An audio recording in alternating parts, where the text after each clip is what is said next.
어머니, 이제 드실 시간이에요. 이서영의 상냥한 목소리가 조용한 방 안에 울려 퍼졌습니다. 김말수는 희끄무레한 베개에 머리를 기댄 채 천장을 바라보고 있었죠. 창문 너머로 스며드는 오후 햇살이 그녀의 초췌한 얼굴을 비추고 있었습니다. 어머니, 약 드세요. 서영이 다시 한번 부드럽게 말하며 물컵과 약을 내밀었습니다. 말수는 천천히 고개를 돌려 며느리를 바라봤어요. 35살의 서영은 평소와 다름없이 정성스럽게 약을 준비해 놓고 있었습니다. 고마워. 말순이 작은 목소리로 말하며 약을 받아들였습니다. 쓴맛이 입안에 퍼지자 그녀는 얼굴을 찡그렸죠. 하지만 이미 익숙해진 일상이었습니다. 2달 전 하나뿐인 아들 지훈이 세상을 떠났습니다. 37의 나이에 갑작스럽게 병으로 쓰러진 것이었죠. 의사들은 급성 심근경색이라고 했지만 말순에게는 믿기지 않는 일이었습니다. 건강하던 아들이 어떻게 하루아침에 그럴 수 있단 말인가요? 장례식 이후 말순의 건강은 급격히 나빠졌습니다. 밥맛도 없고 잠도 제대로 오지 않았죠. 가슴 한편이 텅 빈 것 같은 느낌이 계속되었습니다. 그러던 중 며느리 서영이 시어머니를 돌보기 위해 이사를 왔습니다. 어머니, 혼자 계시면 안 돼요. 제가 모시고 살겠습니다. 서영의 제안에 말수는 고개를 저었지만 결국 함께 살게 되었습니다. 사실 혼자 있기가 너무 힘들었거든요.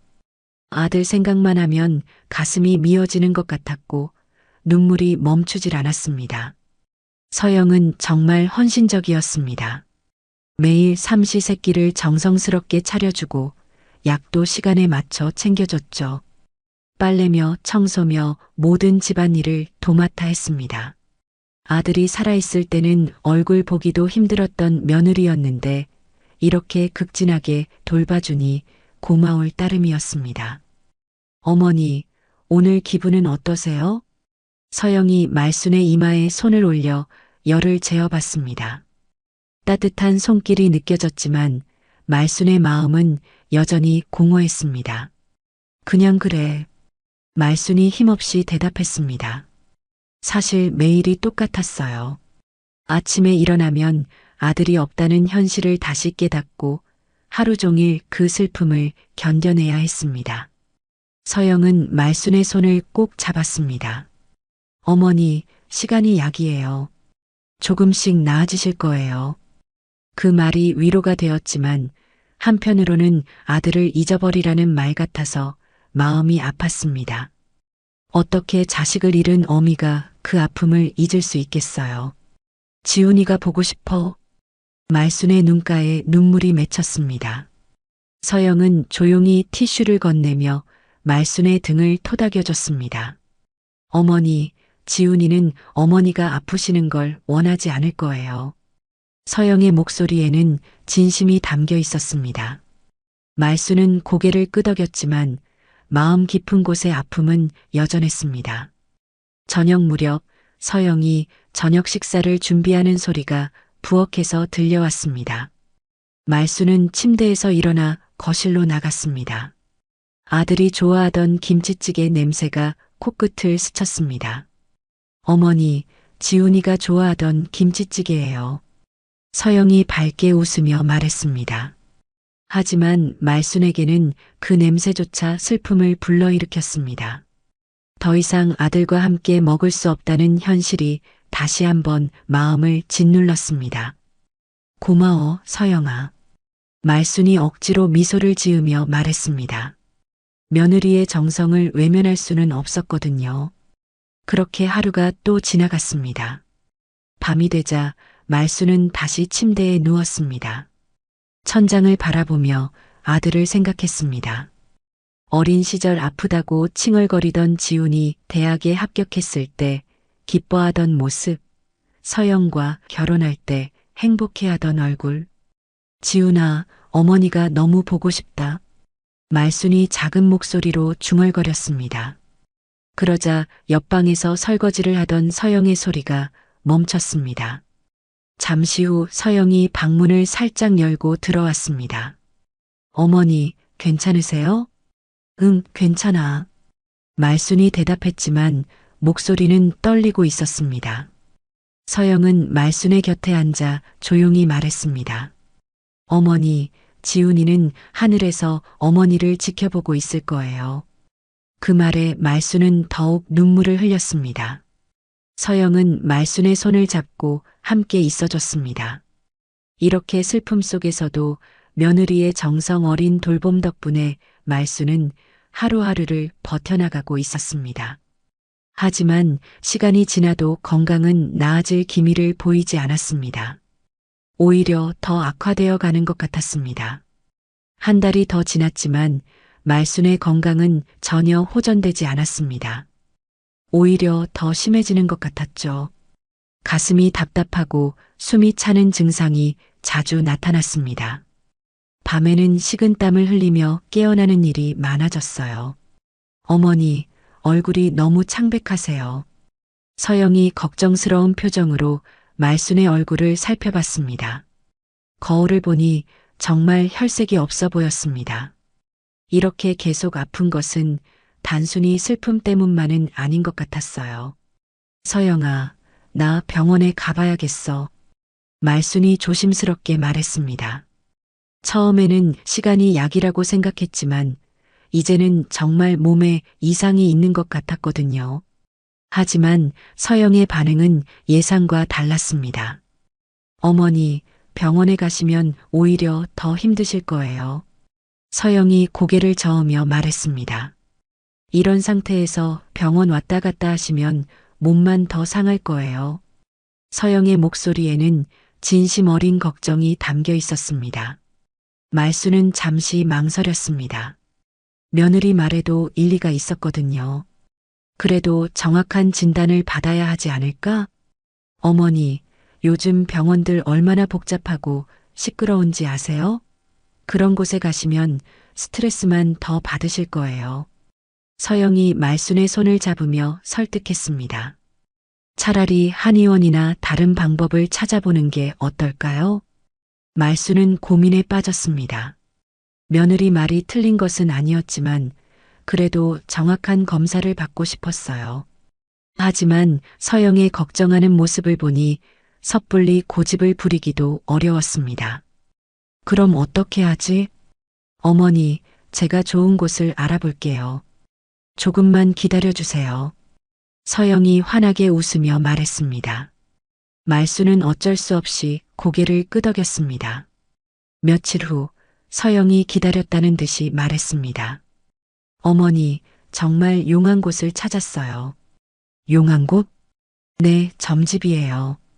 거기 무당이 정말 신통하다고 소문이 자자해요. 말수는 조금 놀랐습니다. 점집이라니 평소 그런 곳에 관심이 없었거든요. 하지만 서영의 열성적인 모습을 보니 거절하기 어려웠습니다. 점집에서 병을 고칠 수 있을까? 어머니, 요즘 의학으로 해결 안 되는 것들이 많잖아요. 특히 마음의 병은 더더욱 그렇고요. 서영의 말에 말수는 생각에 잠겼습니다. 아들을 잃은 슬픔이 몸까지 망가뜨리고 있다면 정말 마음의 병일 수도 있겠다 싶었어요. 그 무당이 그렇게 유명해? 네, 인터넷에 후기들이 엄청 많아요. 다들 신기하다고 난리예요. 서영이 핸드폰을 보여주며 설명했습니다. 화면에는 정말 많은 후기들이 올라와 있었습니다. 정말 신통하다, 뭔가 다르다, 마음이 편해졌다 같은 글들이 보였어요. 한번 가보실까요? 서영이 조심스럽게 물었습니다. 말수는 잠시 망설였지만 결국 고개를 끄덕였습니다. 다른 방법이 없다면 한번 시도해 볼 만했거든요. 며칠 후 서영과 함께 점집을 찾아갔습니다. 생각보다 조용한 주택가에 있는 작은 한옥이었어요. 용한 문도령이라고 쓰인 작은 간판이 눈에 들어왔습니다. 여기에요, 어머니. 서영이 말순의 팔을 부축하며 안으로 들어갔습니다. 안은 생각보다 깔끔했습니다. 향 냄새가 은은하게 퍼져 있었고 벽에는 부적들이 걸려 있었어요. 잠시 후 60대 정도로 보이는 여성이 나타났습니다. 평범한 옷차림에 인자한 얼굴의 문도령이었습니다. 말수는 속으로 조금 의외라고 생각했어요. 뭔가 더 신비로운 모습을 상상했었거든요. 어서 오세요. 문도령이 따뜻한 목소리로 인사했습니다. 말순과 서영을 작은 방으로 안내했습니다. 방 안에는 작은 탁자와 방석이 놓여 있었어요. 무엇 때문에 오셨나요? 문도령이 말순을 바라보며 물었습니다. 말순은 잠시 머뭇거렸지만 서영이 대신 대답했습니다. 저희 시어머니께서 아드님을 잃고 나서 건강이 많이 안 좋아지셨어요. 아, 그러셨군요. 문도령이 고개를 끄덕이며 말순을 자세히 들여다봤습니다. 그 순간 말순은 이상한 기분을 느꼈습니다. 마치 무언가에 꿰뚫어 보이는 것 같은 느낌이었어요. 아드님이 언제 돌아가셨나요? 3달 전이에요. 말순이 작은 목소리로 대답했습니다. 그러자 문도령의 표정이 조금 달라졌습니다. 갑자기 아프시더니 빨리 가셨군요. 말순은 깜짝 놀랐습니다. 아무것도 말하지 않았는데 어떻게 알았을까요? 서영도 놀란 표정이었습니다. 네, 맞아요. 정말 갑자기. 어머니 많이 힘드셨겠어요. 문도령이 말순의 손을 잡으며 말했습니다. 따뜻한 손길이 느껴졌습니다. 그때부터 문도령은 신들린 듯이 말하기 시작했습니다.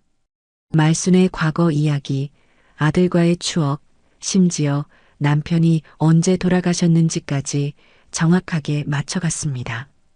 말순은 점점 놀라움을 감추지 못했어요. 어머니 건강이 안 좋아지신 것은 아드님에 대한 그리움과 미련 때문입니다. 문도령이 진지하게 말했습니다. 아들을 보내지 못하는 마음이 몸을 병들게 하고 있어요. 말순은 고개를 끄덕였습니다. 정말 맞는 말이었어요. 아들을 잊을 수 없었고 보내주기 싫었던 것이 사실이었습니다. 시간이 지나면 조금씩 나아지실 거예요.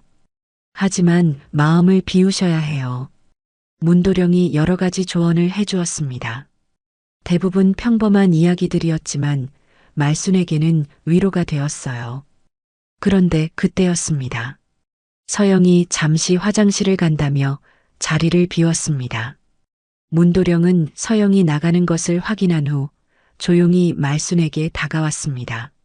어머니, 문도령이 작은 목소리로 불렀습니다. 그리고는 조심스럽게 접힌 작은 종이를 말순의 손에 쥐어주었습니다. 나중에 혼자 계실 때 보세요. 문도령의 목소리는 진지했습니다. 말순은 무슨 일인지 몰라 당황했지만 일단 종이를 주머니에 넣었습니다. 곧 서영이 돌아왔고 문도령은 다시 평범한 조언을 이어갔습니다. 점집을 나올 때까지 말순은 그 종이가 신경 쓰였습니다. 도대체 무엇이 적혀 있을까요? 집에 돌아온 말순은 온종일 그 종이가 신경 쓰였습니다. 서영이 저녁 준비를 하는 동안에도 함께 식사를 하는 동안에도 마음 한구석에서 그 종이가 자꾸만 떠올랐어요. 도대체 문도령이 왜 그렇게 조심스럽게 건넸을까요? 어머니, 오늘 점집 어떠셨어요? 서영이 설거지를 하며 물었습니다. 응, 신통하더라. 우리 지훈이 이야기도 다 알고 있고. 말순이 대답했지만 마음은 계속 그 종이에 가 있었습니다. 다행이에요. 마음이 조금은 편해지셨죠? 그래, 고마워. 말순은 일찍 방으로 들어간다고 했습니다. 서영은 평소처럼 따뜻하게 인사를 건넸습니다. 어머니, 푹 쉬세요. 내일 아침에 맛있는 미역국 끓여드릴게요. 방문을 닫은 말순은 가슴이 두근거렸습니다. 혹시 서영이 들을까봐 조심스럽게 종이를 꺼냈어요. 작은 손전등을 켜고 천천히 펼쳐봤습니다. 아들은 병으로 죽은 게 아닐 수 있습니다. 며느리를 조심하세요. 말순은 그 순간 온몸이 얼어붙는 것을 느꼈습니다. 손이 떨려서 종이를 제대로 잡을 수가 없었어요. 무슨 말인지 이해가 되지 않았습니다. 아들이 병으로 죽은 게 아니라니요. 그럼 어떻게 죽었다는 말인가요? 그리고 며느리를 조심하라는 것은 또 무슨 의미일까요? 말수는 종이를 다시 읽어봤습니다. 글씨가 흔들리지 않는 것으로 보아 장난이 아닌 것 같았어요. 문도령이 왜 이런 말을 했을까요? 그때 갑자기 지금까지의 일들이 떠올랐습니다. 아들이 죽기 전에는 거의 얼굴을 보지 못했던 며느리가 갑자기 이렇게 극진하게 돌봐주는 것. 병원에 가자고 하면 반대하는 것. 혼자 외출하려고 하면 꼭 어디 가시냐고 묻는 것. 설마. 말수는 고개를 저었습니다. 아무리 그래도 며느리가 아들을 해칠 리는 없잖아요. 그런데 왜 문도령이 이런 말을 했을까요? 그날 밤 말수는 잠을 이루지 못했습니다. 계속해서 그 종이의 내용이 머릿속을 맴돌았어요. 아들의 마지막 며칠을 떠올려 봤습니다. 지훈이는 죽기 전 며칠 동안 많이 아파했습니다. 속이 메스껍다고 하더니 갑자기 쓰러졌어요. 병원에 갔을 때는 이미 늦었다고 했습니다. 급성 심근경색으로 보입니다. 의사의 말이 다시 떠올랐습니다. 그때는 너무 슬퍼서 자세히 묻지도 못했어요. 그냥 아들을 잃었다는 사실만으로도 충분히 충격이었거든요. 다음 날 아침 서영이 평소처럼 아침을 준비해 줬습니다. 어머니, 어젯밤에 잠 잘 못 주무셨어요? 얼굴이 안 좋아 보여요. 서영이 걱정스럽게 물었습니다. 말수는 놀라서 얼굴을 만져봤습니다. 정말 피곤해 보였을 것 같았어요. 그냥 잠이 안 와서. 어머니, 혹시 어디 아프신 거 아니에요? 서영이 말순의 이마에 손을 올려 열을 재어봤습니다. 평소와 다름없는 다정한 손길이었지만 어쩐지 어젯밤 이후로는 다르게 느껴졌어요. 아니야, 괜찮아. 말수는 억지로 웃으며 대답했습니다. 하지만 마음 한구석에서는 계속 경계심이 들었어요. 어머니, 오늘 약 드세요.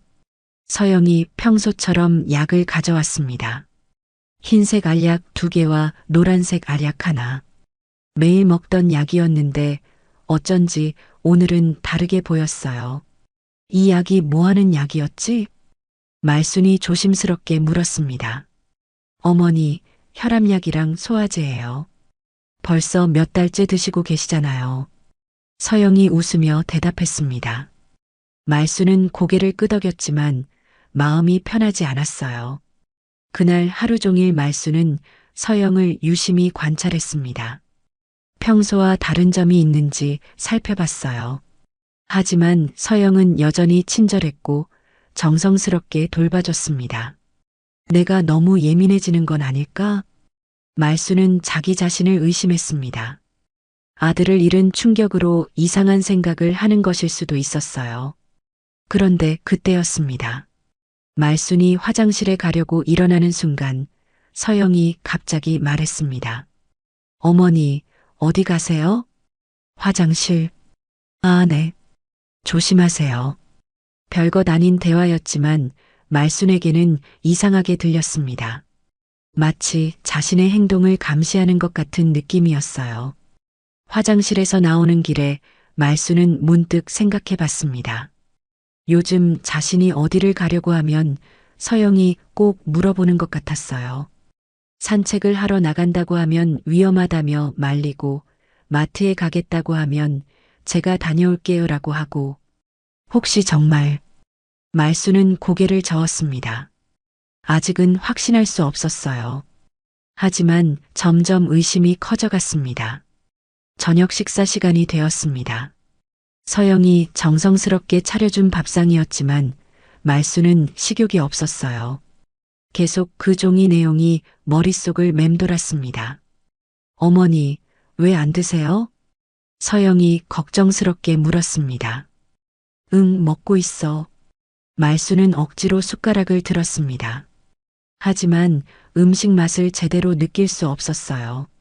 어머니, 혹시 입맛이 없으시면 다른 걸 해드릴까요?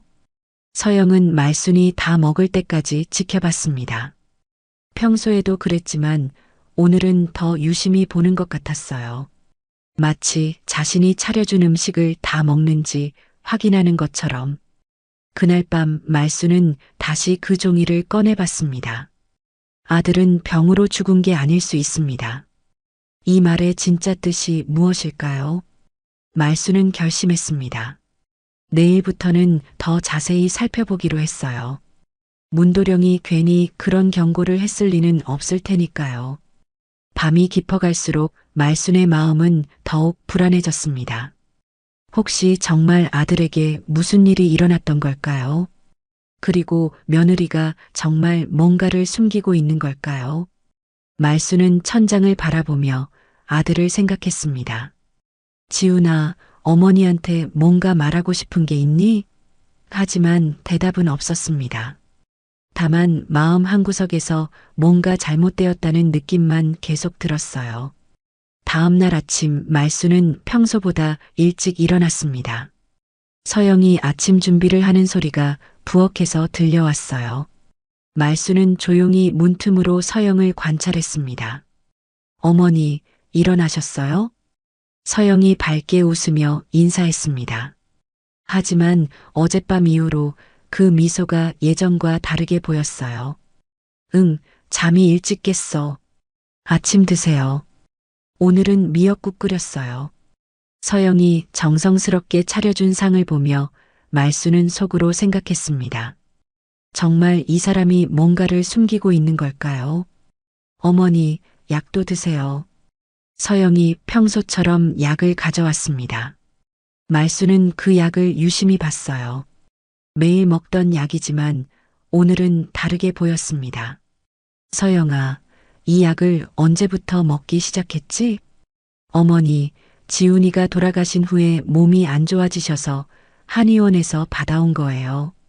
서영의 대답은 자연스러웠습니다. 하지만 말수는 이상했습니다. 자신은 한의원에 간 기억이 없었거든요. 내가 한의원에 갔었나? 어머니, 기억 안 나세요? 제가 모시고 갔었잖아요. 서영이 웃으며 말했습니다. 말수는 고개를 끄덕였지만 확신이 서지 않았어요. 요즘 기억이 자주 흐릿해지긴 했지만 그래도 병원에 간 것은 기억날 텐데요. 그 한의원이 어디였지? 어머니, 왜 갑자기 그런 걸 물어보세요? 서영의 목소리에 미묘한 변화가 있었습니다. 조금 당황하는 것 같았어요.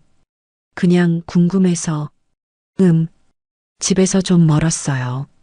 친구가 소개해준 곳이었는데, 서영이 대답했지만 뭔가 얼버무리는 것 같았습니다. 말수는 더 이상 묻지 않았어요. 하지만 마음속에서는 의심이 더 커졌습니다. 아침을 먹은 후 말수는 산책을 나가겠다고 했습니다. 어머니, 오늘 날씨가 쌀쌀해요. 감기 걸리실 수 있어요. 서영이 말렸습니다. 하지만 말수는 고집을 부렸어요. 괜찮아. 잠깐만 나갔다 올게. 그럼 제가 같이 갈게요. 아니야, 혼자 가고 싶어. 말순의 단호한 말에 서영은 어쩔 수 없이 허락했습니다. 하지만 뭔가 불안해하는 것 같았어요. 말순은 집 근처 약국으로 갔습니다. 평소 자주 가던 곳이었어요. 약사 선생님은 말순을 알아봤습니다. 어르신, 오늘은 무엇을 도와드릴까요? 말순은 조심스럽게 집에서 가져온 약을 내밀었습니다. 이 약이 뭐 하는 약인지 알 수 있을까요? 약사는 약을 자세히 살펴봤습니다. 그리고 잠시 후 고개를 갸우뚱했어요. 어르신, 이 약은 일반 혈압약이 아니네요. 예, 그럼 뭔가요? 이건 심장에 부담을 주는 약이에요. 장기 복용하면 위험할 수 있습니다. 말수는 그 말을 듣고 온몸이 얼어붙었습니다. 심장에 부담을 주는 약이라고요. 자신은 몇 달째 이 약을 먹고 있었는데요. 정말요? 네, 이 약은 보통 특별한 경우에만 단기간 사용하는 약입니다. 누가 처방해 주셨나요? 말수는 대답하지 못했습니다. 머릿속이 복잡해졌어요. 서영이 한의원에서 받아왔다고 했는데 한의원에서 이런 약을 줄 리가 없잖아요. 어르신 괜찮으세요? 얼굴이 안 좋아 보이는데요. 아, 네.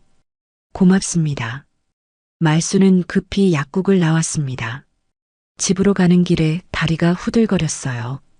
정말 서영이 자신에게 이상한 약을 먹인 것일까요?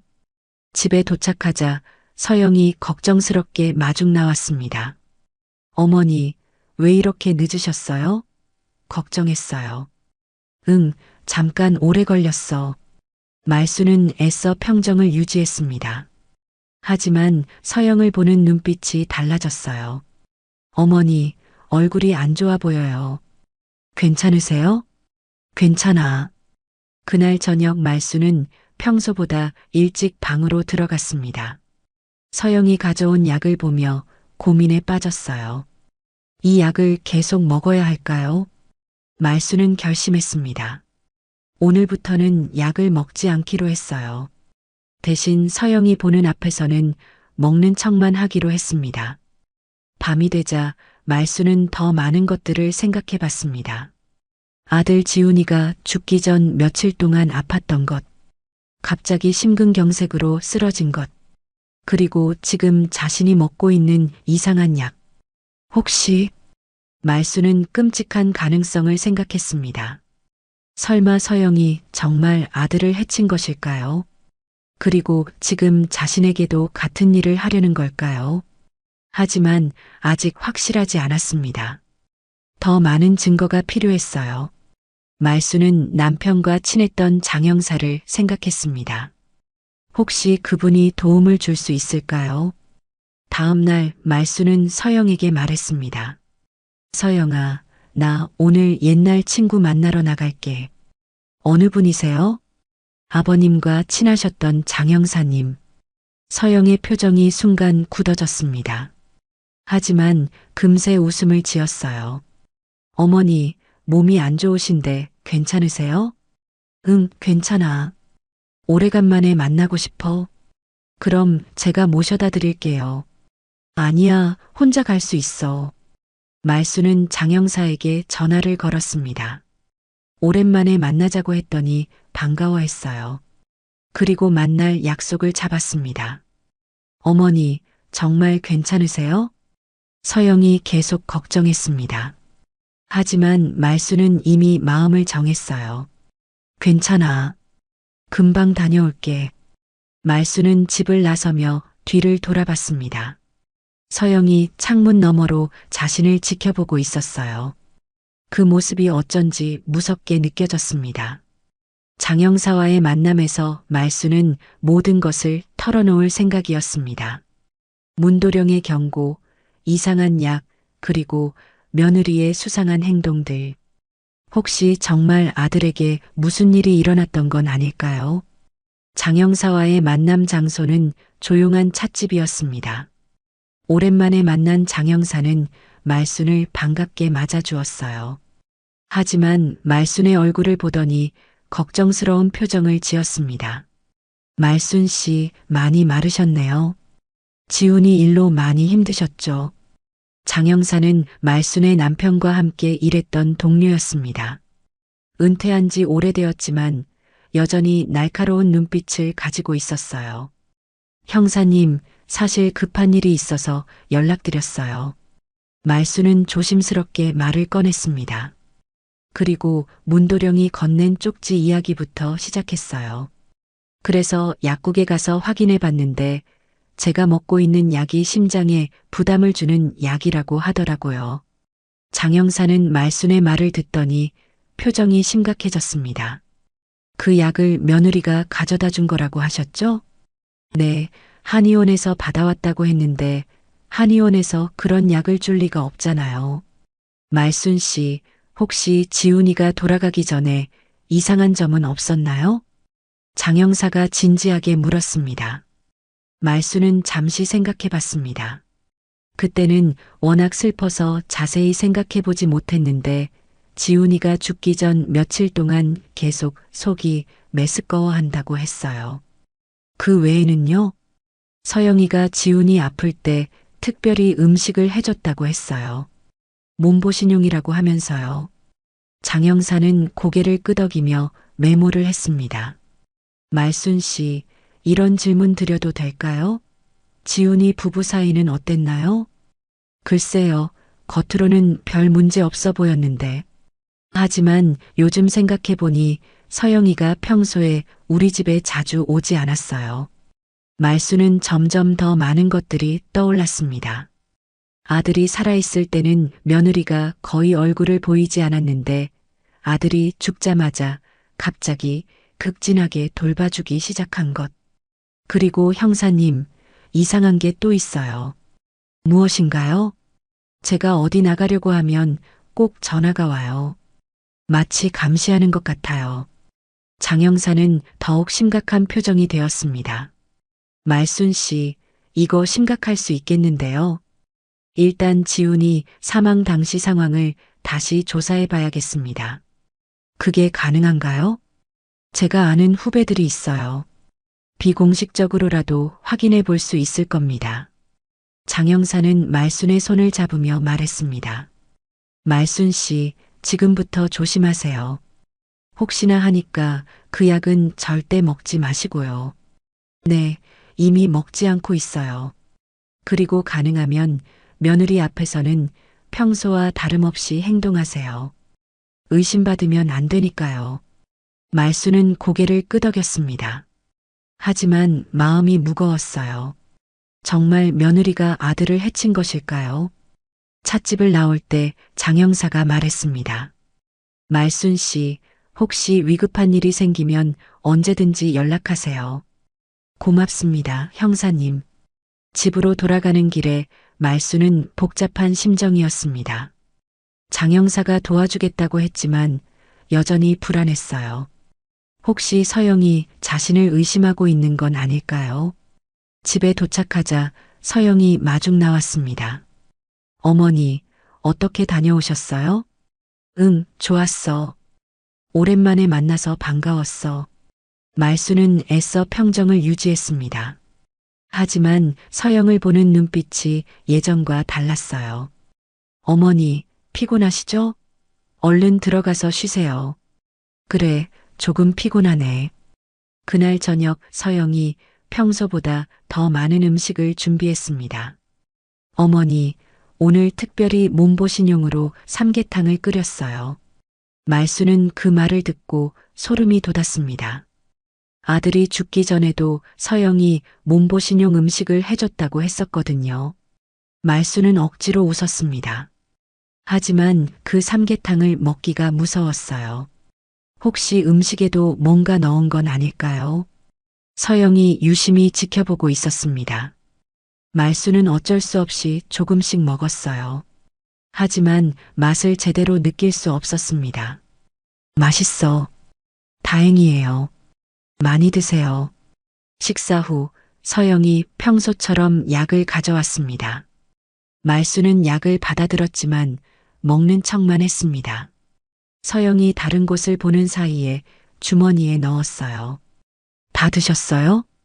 응. 서영은 만족스럽게 웃었습니다. 하지만 말순에게는 그 웃음이 섬뜩하게 느껴졌어요. 그날 밤 말수는 서영의 움직임을 주의 깊게 살펴봤습니다. 서영은 평소보다 늦게까지 부엌에서 뭔가를 하고 있었어요. 무슨 일인지 궁금했지만 나가서 확인할 용기는 없었습니다. 다음 날 아침 장 형사에게서 전화가 왔습니다. 말순 씨, 지훈이 사망 당시 기록을 확인해 봤는데 이상한 점이 있어요. 무슨 일인가요?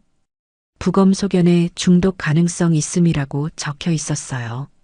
하지만 정확한 원인은 밝혀지지 않았다고 되어 있고요. 말수는 그 말을 듣고 온몸이 떨렸습니다. 정말 아들이 중독으로 죽었던 것일까요?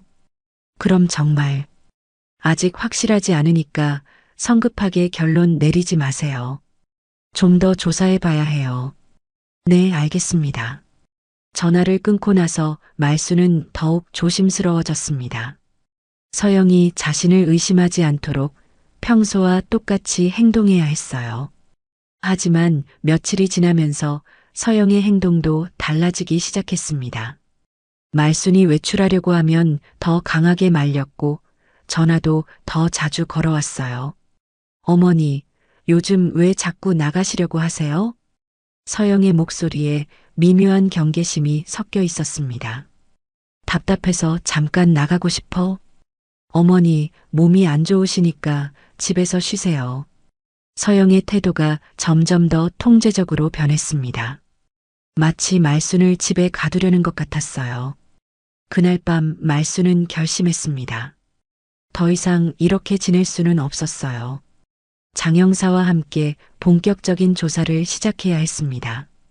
혹시 정말 서영이 아들을 해쳤다면, 그리고 지금 자신에게도 같은 일을 하려 한다면 반드시 막아야 했습니다. 아들을 지키지 못한 어미로서 최소한 진실은 밝혀야 했어요. 며칠 후 말순은 서영이 장을 보러 나간 사이에 조심스럽게 서영의 방을 살펴봤습니다. 평소에는 들어가지 않던 방이었지만 이제는 달랐어요. 뭔가 증거가 있을지도 모르니까요. 방 안은 깔끔하게 정리되어 있었습니다. 하지만 서랍을 열어보니 이상한 것들이 있었어요. 여러 가지 약병들이 숨겨져 있었고 그 중에는 말순이 먹던 약과 같은 것도 있었습니다. 이게 뭐지? 말순은 약병을 자세히 살펴봤습니다. 라벨이 붙어 있지 않아서 무슨 약인지 알 수 없었어요. 하지만 분명히 일반적인 약은 아닌 것 같았습니다. 그때 서랍 깊숙한 곳에서 작은 수첩을 발견했습니다. 펼쳐보니 서영의 글씨로 뭔가가 적혀 있었어요. 지훈, 매일 저녁 식사 후. 말순, 아침, 점심, 저녁. 말순은 그 내용을 보고 소름이 돋았습니다. 마치 누군가에게 약을 먹이는 일정표 같았어요. 그리고 날짜별로 뭔가 기록되어 있었습니다. 증상 악화, 효과 있음, 더 증량 필요. 말순은 손이 떨려서 수첩을 제대로 잡을 수 없었습니다. 정말 서영이 자신과 아들에게 독을 먹인 것일까요? 그때 현관문이 열리는 소리가 들렸습니다. 서영이 돌아온 것 같았어요. 말순은 급히 수첩을 원래 자리에 놓고 서영의 방을 나왔습니다. 어머니, 뭐 하세요? 서영이 장보따리를 들고 들어오며 물었습니다. 말순은 최대한 자연스럽게 대답했어요. 응, 그냥 화장실 다녀왔어. 아, 네. 오늘 맛있는 반찬 샀어요. 서영은 평소와 다름없이 웃었습니다. 하지만 말순에게는 그 웃음이 더 이상 따뜻하게 느껴지지 않았어요. 점심시간이 되자 서영이 음식을 차려왔습니다. 하지만 말순은 먹기가 두려웠어요. 혹시 음식에 뭔가 넣은 건 아닐까요? 서영이 유심히 지켜보고 있었습니다. 말순은 어쩔 수 없이 조금씩 먹었어요. 하지만 한 입 한 입이 고통스러웠습니다. 다행이에요. 어머니가 좋아하시는 걸로 만들었어요. 식사 후 서영이 또 약을 가져왔습니다. 어머니, 약 시간이에요. 말순은 약을 받아들었지만 이번에는 다르게 했어요. 입에 넣은 척하고 혀 밑에 숨겨뒀습니다. 물 좀 더 주세요. 물을 마시는 척하면서 약을 뱉어냈습니다. 서영은 눈치채지 못했어요.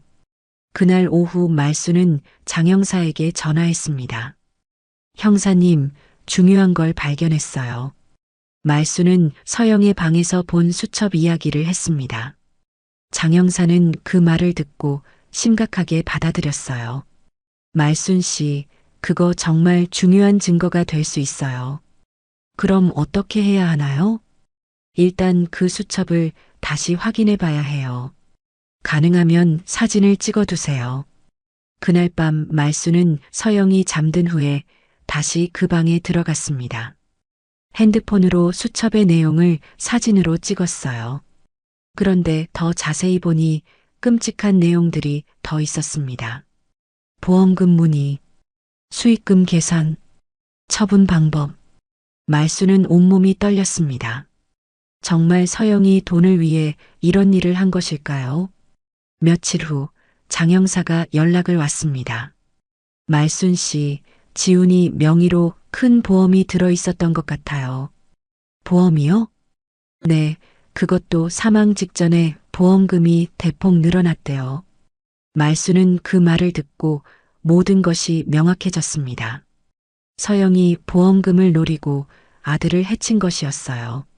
그럼 지금 저에게 하는 것도 그럴 가능성이 높아요. 말순 씨도 보험에 가입되어 있지 않나요? 말수는 생각해 봤습니다. 몇 년 전에 서영이 보험을 하나 들어두시라고 권했던 게 기억났어요. 있는 것 같아요. 누가 수익자로 되어 있나요? 잘 모르겠어요. 서영이가 처리해 줬거든요. 장 형사는 한숨을 쉬었습니다. 말순 씨, 이제 정말 위험해요. 빨리 조치를 취해야 해요. 어떻게 해야 하나요? 일단 증거를 더 모아야 해요. 그리고 적절한 때에 경찰에 신고해야 합니다. 그날 밤 말수는 서영이 부엌에서 뭔가를 하는 소리를 들었습니다. 조심스럽게 문틈으로 들여다보니 서영이 뭔가를 물에 타고 있었어요. 말수는 숨을 죽이고 지켜봤습니다. 서영은 작은 약병에서 가루를 꺼내 물에 타고 있었어요. 그리고 그것을 내일 아침에 줄 미역국에 넣었습니다.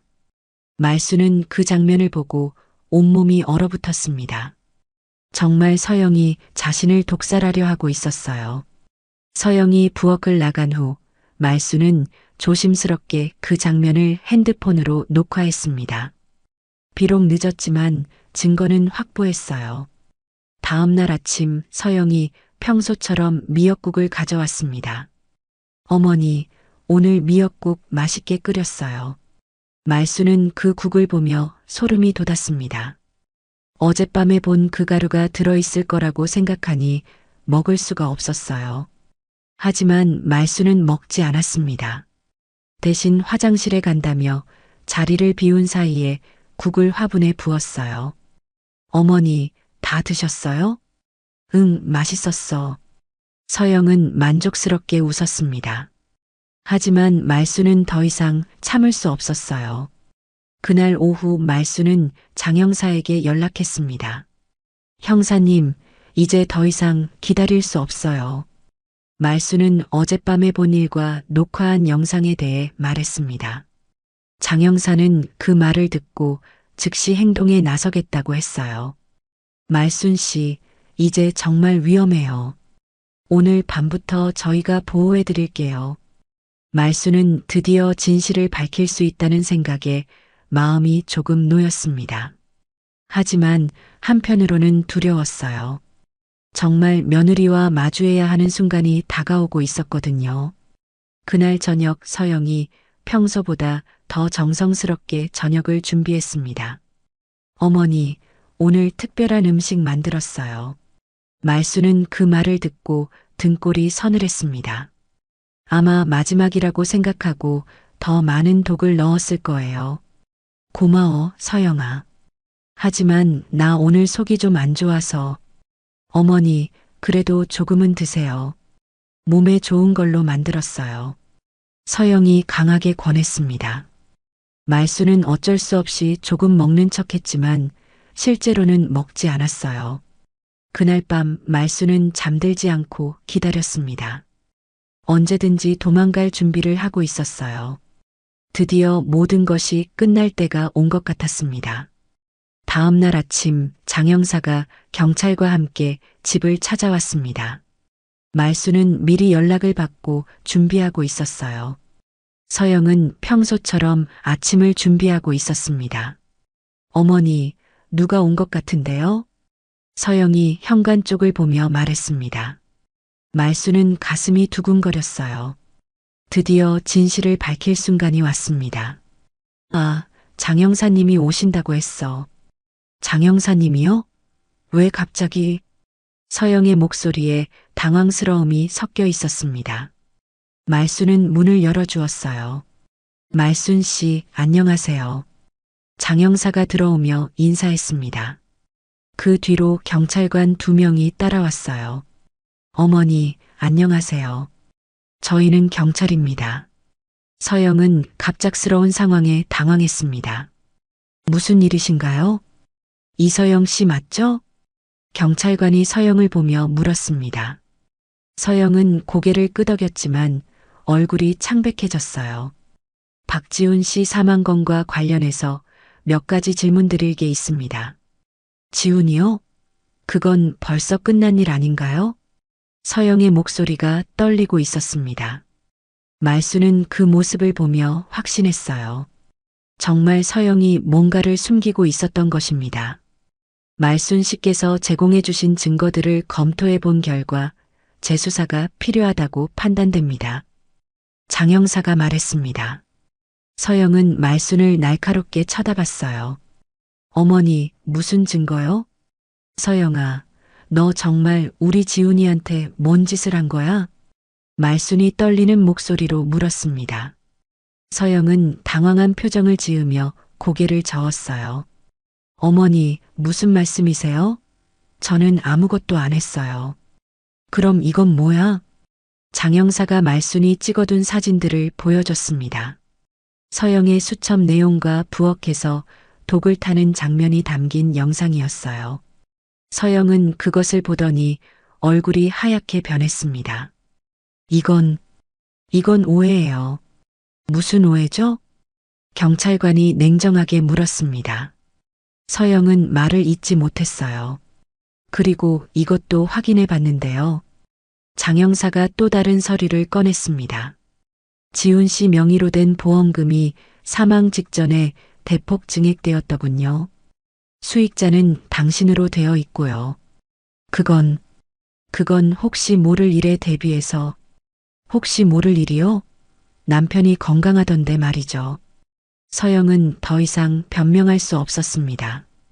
그제야 무릎을 꿇고 울기 시작했어요.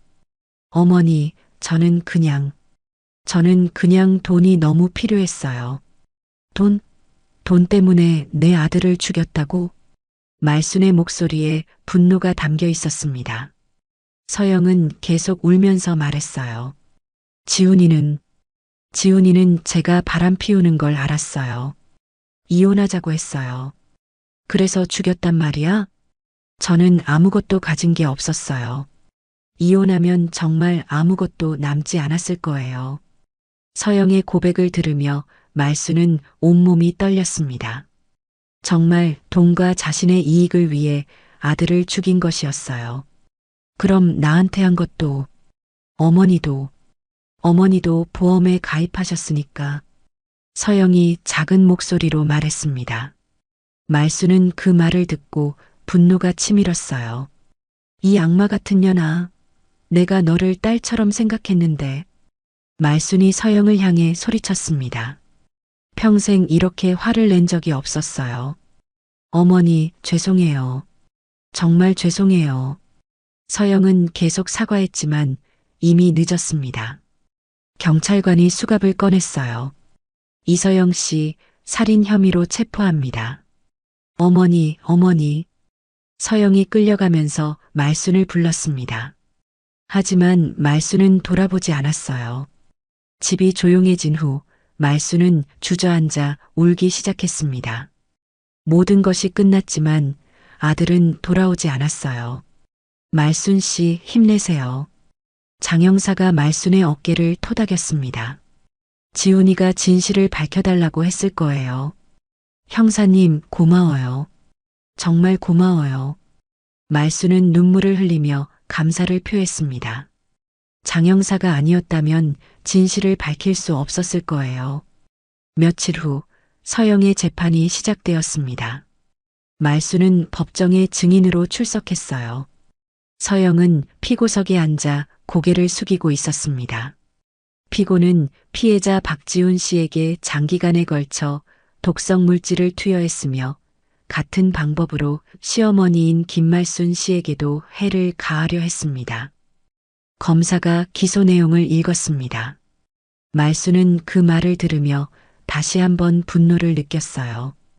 피고는 보험금을 노리고 계획적으로 범행을 저질렀으며 이는 매우 악질적인 범죄입니다. 재판장에서 서영은 결국 무기징역을 선고받았습니다. 말수는 그 순간 조금의 안도감을 느꼈어요. 아들의 원한이 조금은 풀린 것 같았습니다. 법정을 나오며 말수는 마지막으로 서영을 바라봤습니다. 서영은 여전히 고개를 숙이고 있었어요. 나는 너를 딸처럼 생각했는데 넌 나를 돈으로만 봤구나. 말순이 작은 목소리로 중얼거렸습니다. 그것이 서영에게 하는 마지막 말이었어요. 집으로 돌아가는 길에 말수는 복잡한 심정이었습니다. 진실을 밝히긴 했지만 아들을 잃은 아픔은 여전했어요. 하지만 이제 아들이 억울하게 죽지 않았다는 것을 알았습니다. 지훈아, 어머니가 너를 지켜줬어. 말순이 하늘을 바라보며 말했습니다. 바람이 살짝 불어와 그녀의 머리카락을 스쳤어요. 마치 아들이 대답하는 것 같았습니다. 그날 밤 말수는 오랜만에 깊은 잠에 빠졌습니다. 악몽에 시달리지 않고 편안한 잠이었어요. 모든 것이 끝났으니까요. 일주일 후 말수는 다시 그 점집을 찾아갔습니다. 모든 것이 끝나고 나서 문도령에게 감사 인사를 하고 싶었어요. 그리고 아들 지훈이에 대한 마지막 이야기를 듣고 싶었습니다. 어서 오세요, 어머니. 문도령은 말순을 반갑게 맞이했습니다. 말순의 얼굴을 보더니 안도의 표정을 지었어요. 다행히 모든 일이 잘 해결되었군요. 선생님 덕분입니다. 그때 쪽지를 주지 않으셨다면 말순은 고개를 숙여 감사를 표했습니다. 문도령이 아니었다면 진실을 알 수 없었을 거예요. 어머니가 용기를 내셨으니까 가능한 일이었어요. 문도령이 말순을 작은 방으로 안내했습니다. 향 냄새가 은은하게 퍼져 있었어요. 선생님, 우리 지훈이는 어떻게 되었을까요? 말순이 조심스럽게 물었습니다. 문도령은 잠시 눈을 감고 무언가를 느끼는 것 같았어요. 어머니, 지난번에 오셨을 때 말씀드리지 못한 게 있었어요. 그때 어머니 뒤에 지훈이의 혼이 서 있었어요. 말수는 그 말을 듣고 가슴이 뭉클해졌습니다. 정말 아들이 자신을 지켜보고 있었던 것일까요? 어떤 모습이었나요? 많이 안타까워하고 있었어요. 어머니가 위험에 처해 있는 걸 알고 있었거든요. 문도령이 차분하게 말했습니다. 그리고 그 며느리를 정말 무서운 눈으로 노려보고 있었어요. 말수는 그 말을 들으며 아들의 마음을 느꼈습니다. 아마 아들도 자신이 당한 일을 알고 있었을 거예요. 지훈이가 저를 지켜준 건가요? 그렇습니다. 지훈이가 저를 통해 어머니에게 경고를 보낸 거예요. 말수는 눈물이 났습니다. 죽어서도 어머니를 걱정하는 아들이 고마웠어요. 그럼 지금은 어떤가요? 지금은 보이지 않아요. 문도령이 주변을 살펴보며 말했습니다. 아마 모든 일이 해결되어서 마음 놓고 떠나셨을 거예요. 네, 지훈이는 이제 편안해졌을 거예요. 어머니가 진실을 밝혀주셨으니까요. 말수는 그 말을 들으며 마음이 놓였습니다. 아들이 이제 편안히 쉴 수 있다니 다행이었어요. 선생님, 제가 지훈이에게 하고 싶은 말이 있는데요. 말씀하세요. 말수는 잠시 망설이다가 입을 열었습니다. 지훈아, 어머니가 늦었지만 결국 너를 지켜줬어. 말순의 목소리가 떨렸습니다. 어머니가 너를 제대로 지켜주지 못해서 미안해. 하지만 이제 그 나쁜 사람은 벌을 받았어. 눈물이 뺨을 타고 흘러내렸습니다. 이제 편히 쉬어도 돼. 어머니는 괜찮으니까. 문도령은 조용히 말순의 말을 들어주었습니다. 그리고 잠시 후 말했어요. 어머니, 지훈이가 답하는 것 같아요. 고맙다고. 그리고 사랑한다고. 말순은 더 이상 참을 수 없어 소리내어 울었습니다. 아들의 마지막 인사를 들은 것 같았어요. 한참을 운 후 말수는 마음이 한결 가벼워졌습니다. 이제 정말로 아들을 보내줄 수 있을 것 같았어요. 선생님, 정말 고마워요. 천만에요, 어머니. 이제 건강하게 사세요. 점집을 나서는 말순의 발걸음이 전보다 가벼웠습니다. 오랜만에 마음이 평온해졌어요. 집으로 돌아가는 길에 말순은 아들과의 추억을 떠올렸습니다. 이제는 슬픔보다 따뜻한 기억들이 더 많이 생각났어요. 어린 시절 활발하던 지훈이, 어머니를 걱정하던 다정한 아들. 거지가 감히 여기서 뭐라는 거야? 날카로운 여성의 목소리가 시장 한복판에 울려 퍼졌습니다. 허름한 코트를 입은 한 노인이 작은 찻잔을 바라보고 있었어요. 돈도 없으면서 괜히 만져서 뭐해요? 다른 데 가서 구경하세요. 또 다른 여성이 손짓으로 노인을 쫓아내듯 했습니다. 주변 상인들이 고개를 저으며 혀를 찼어요. 요즘 이런 할아버지들 때문에 장사가 안 돼요. 품이 있는 가게에 와서 분위기만 망치고. 그 순간 노인이 떨어뜨린 명함 하나를 지나가던 상인이 주워들었어요. 그리고 그 내용을 본 순간 얼굴이 하얗게 변했습니다. 대성그룹 회장 강도현. 도대체 무슨 일이 벌어진 걸까요? 왜 대기업 회장이 이런 모욕을 당하고 있는 걸까요? 이 놀라운 이야기는 한 달 전 불안한 혼사 준비가 한창이던 때부터 시작됩니다.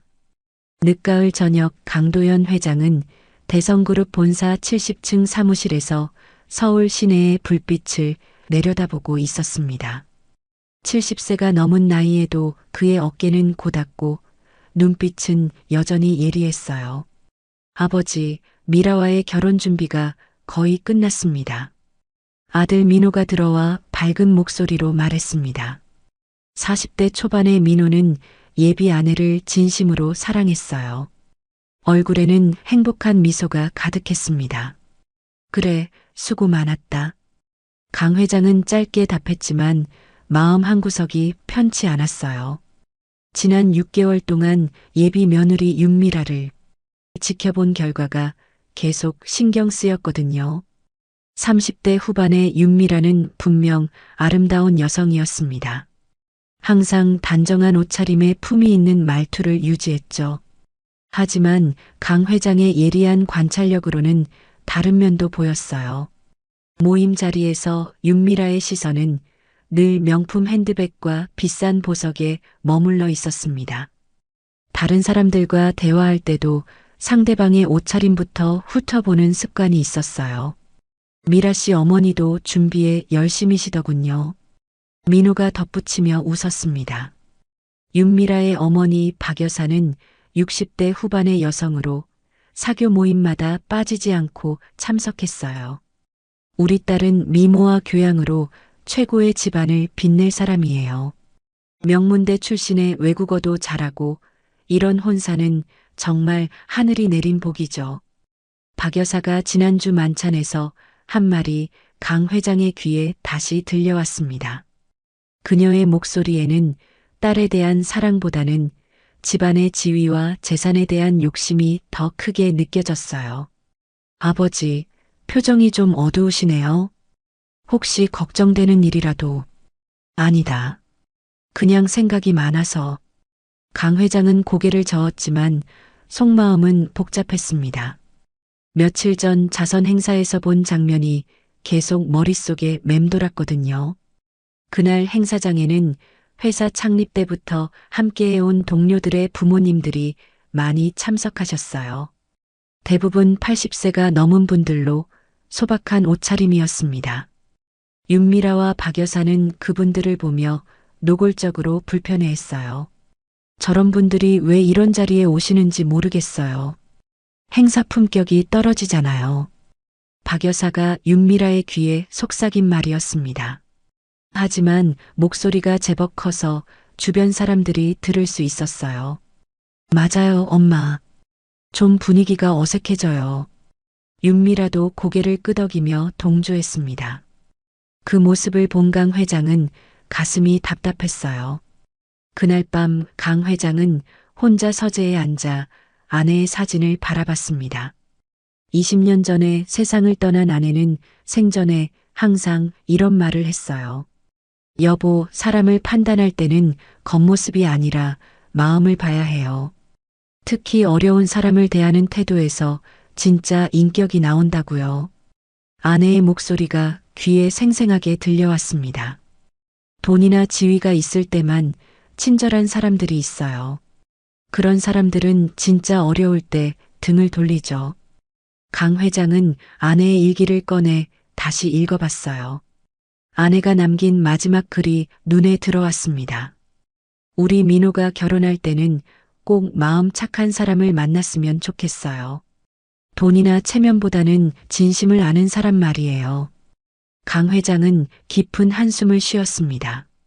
아내가 살아있다면 윤미라를 어떻게 생각했을까요? 지난달 또 다른 일이 있었어요. 회사 직원 가족 초청 행사에서였습니다. 청소부 아주머니의 손자가 강 회장에게 그림을 선물했어요. 회장 할아버지, 제가 그린 거예요. 7살 아이가 수줍게 내민 그림이었습니다. 강 회장은 감동받아 아이를 안아주며 칭찬했어요. 그런데 윤미라는 그 모습을 보며 미간을 찌푸렸습니다. 민호 오빠, 회장님이 너무 친근하게 대하시는 것 같아요. 체면상 좀. 체면이 뭐가 중요해? 순수한 아이의 마음인데. 민호가 대답했지만 윤미라는 여전히 못마땅해 했어요. 강 회장은 창밖을 바라보며 마음을 정리했습니다. 아들의 행복을 위해서는 이 혼사를 막을 수 없었어요. 하지만 진심을 확인하지 않고 넘어갈 수도 없었습니다. 마지막 시험이 필요하다. 강 회장은 결심을 굳혔어요. 사람의 본심이 가장 잘 드러나는 곳에서 윤미라와 박 여사를 시험해 보기로 했습니다. 바로 전통시장이었어요. 그곳에서라면 화려한 가면을 벗고 진짜 모습을 보여줄 테니까요. 다음 날 이른 아침 강 회장은 비서실장을 불렀습니다. 실장, 특별한 업무를 맡기겠습니다. 네, 회장님. 무엇이든 말씀하세요. 언론에 우리 회사 유동성 위기설을 흘려보내세요. 하지만 아주 은밀하게요. 비서실장의 눈이 휘둥그레졌어요. 회장님, 그런 소문이 돌면 주가가 폭락할 수도. 걱정 마십시오. 모든 것은 계획이 있습니다. 그리고 이 서류들을 준비해 주세요.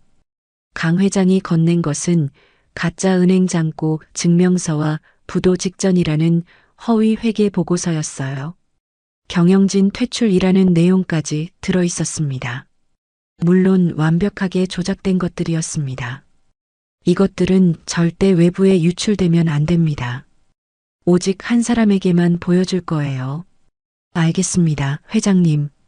비서실장은 여전히 의아해했지만 지시를 따랐어요. 강 회장은 집으로 돌아가 옷장을 뒤졌습니다. 가장 낡고 해진 코트를 꺼내 입었어요. 평소 반듯하게 빗어 넘긴 머리도 일부러 흐트러뜨렸습니다. 거울을 보니 평범한 동네 할아버지 같았어요. 비싼 시계도 벗어두고 오래된 플라스틱 시계를 찾습니다. 이제 진짜 시험이 시작된다. 강 회장은 낡은 구두를 신고 집을 나섰어요.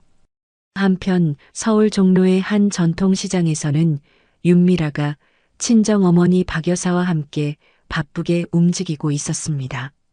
미라야, 결혼 준비용 그릇들을 여기서 고르자. 어차피 하루 쓸 건데 굳이 백화점에서 비싸게 살 필요 있나? 박 여사가 실용적인 제안을 했어요. 윤미라도 고개를 끄덕였습니다. 맞아요, 엄마. 그래도 우리 품격에 맞는 것들로 골라야죠.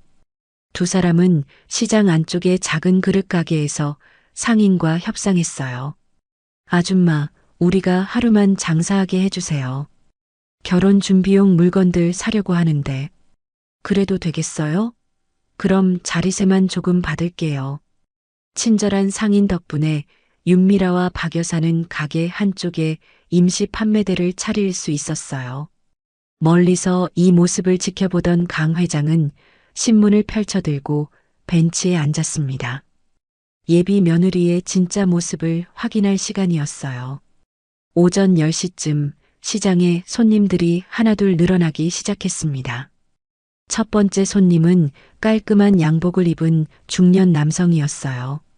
명품 가방을 든 부인과 함께 윤미라의 임시 가게로 다가왔습니다. 혹시 이 찻잔 세트 얼마인가요? 아, 네. 좋은 눈 가지셨어요. 이건 정말 품질 좋은 도자기예요. 윤미라의 얼굴에 환한 미소가 피어났습니다. 마치 백화점 직원처럼 정성스럽게 설명했어요. 원래는 5만 원인데 특별히 4만 원에 드릴게요. 포장도 예쁘게 해드릴 테니까요. 감사합니다. 정말 친절하시네요. 양복 입은 손님은 만족스러워하며 돈을 건넸어요. 윤미라는 정말 정성스럽게 포장지로 싸주며 몇 번이나 인사했습니다. 다음에 또 오세요. 좋은 물건들 많이 준비해 놓을게요. 박 여사도 옆에서 화사한 미소를 지으며 손님을 배웅했어요. 역시 우리 딸은 장사 솜씨가 있어. 손님 응대가 완벽하다. 그런데 양복 입은 손님이 채 멀어지기도 전에 작업복을 입은 아저씨가 같은 찻잔을 가리켰어요. 아줌마, 이거 얼마예요? 순간 윤미라의 표정이 180도 바뀌었습니다. 방금 전에 친절한 미소는 온데간데 없이 사라졌어요. 그건 7만 원이에요. 같은 찻잔이었는데 가격이 3만 원이나 올랐습니다. 작업복 차림의 손님은 고개를 저으며 발걸음을 돌렸어요. 너무 비싸네요. 비싸긴요. 품질 생각하면 싼 거예요. 윤미라가 차갑게 대답했습니다. 강 회장은 멀리서 이 광경을 지켜보며 가슴이 답답해졌어요. 예상한 일이지만 직접 보니 더욱 씁쓸했습니다. 박 여사가 옆에서 혀를 찼어요. 요즘 이런 사람들이 너무 많아서 장사가 안 돼. 돈도 없으면서 괜히 와서 시간만 잡아먹고. 목소리가 꽤 컸습니다. 주변 상인들이 고개를 돌려 쳐다볼 정도였어요. 강 회장은 이제 직접 나설 때가 왔다고 생각했습니다. 점심시간이 가까워지자 시장은 더욱 붐볐습니다. 다양한 사람들이 윤미라의 임시가게 앞을 지나다녔어요. 한 여성이 하얀 원피스를 입고 다가왔습니다. 깔끔한 외모에 좋은 향수 냄새가 났어요. 실례지만 이 접시들 구경 좀 해도 될까요? 물론이죠. 얼마든지 보세요. 윤미라는 즉시 밝은 미소를 지으며 접시를 하나하나 보여줬습니다. 이건 수입 도자기예요. 집들이 선물로 정말 좋죠. 원래 3만 원인데 특별히 2만 5천 원에 드릴게요. 정말요? 감사해요. 포장도 해주시나요? 당연하죠. 예쁘게 포장해 드릴게요. 윤미라는 정성스럽게 포장지를 골라 예쁘게 싸주었어요. 리본까지 달아주며 서비스를 아끼지 않았습니다. 다음에 또 오세요. 더 좋은 물건들로 준비해 놓을게요. 네, 꼭 올게요. 너무 친절하세요. 원피스 입은 여성이 만족스럽게 돌아갔습니다. 박 여사가 딸을 칭찬했어요. 역시 우리 미라는 품격 있는 손님들한테는 완벽하게 대하는구나. 그런데 바로 그때 지팡이를 짚은 할머니가 천천히 다가왔습니다. 낡은 한복을 입고 허리가 굽은 모습이었어요. 할머니가 조심스럽게 같은 접시를 집어들었습니다. 이게 얼마나 하나요? 윤미라의 얼굴이 순식간에 굳어졌어요.